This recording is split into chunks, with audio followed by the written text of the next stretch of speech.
New Orleans is a city of traditions, and that includes Jazz Fest traditions. While the festival always evolves and welcomes new musicians and vendors into the fold, some long-standing Jazz Fest appearances have become true traditions that are beloved by the die-hard festival goers who come back year after year. The Radiators played every Jazz Fest from 1979 to 2011, and have even returned a few times since. And in 2018, they were honored with their own customized Jazz Fest postal cachet, joining an elite list that includes Professor Longhair, Big Chief Monk Boudreaux, Pete Fountain, and Danny Barker. Irma Thomas has played every Jazz Fest since 1974. The Soul Queen of New Orleans has delighted Jazz Fest audiences for decades, with main stage sets featuring her many R&B hits, as well as a separate gospel performance in the Gospel Tent. Bo Dallas and the Wild Magnolias' groundbreaking music was instrumental in the popularization of Mardi Gras Indian music. Dallas and his gang performed at the festival every year since 1974. And Bo Dallas Jr. has carried on the Wild Magnolias tradition at Jazz Fest since his father's death in 2015. When artists with close ties to Jazz Fest pass on, the festival honors them in special ways. Snooks Eaglin played almost every year since the festival's inception in 1970.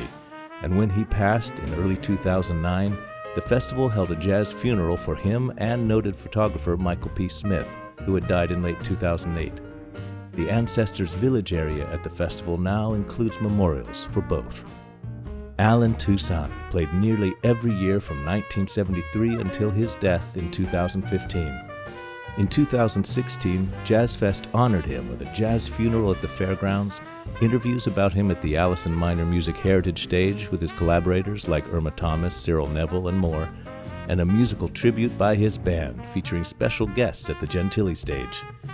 He's also now honored in the Ancestors Village, ensuring his presence at the festival forever. Other musicians have impressive runs at the festival, with no signs of slowing down.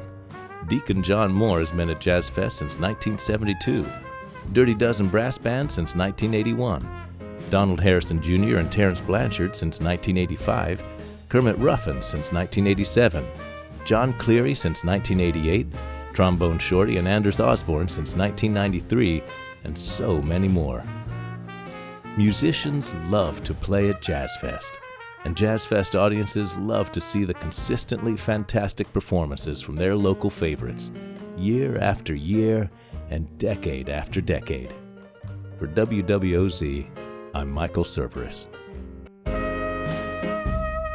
WWOZ's celebration of Jazz Fest at 50 is made possible by The Remedy Room, the Gold Ring Foundation, the Hellas Foundation, the Durbus Foundation, Follow the Hummingbird Consulting, and the Ruth U. Fertel Foundation. Special thanks to the New Orleans Jazz and Heritage Foundation. Check out WWOZ.org for more Jazz Fest at 50.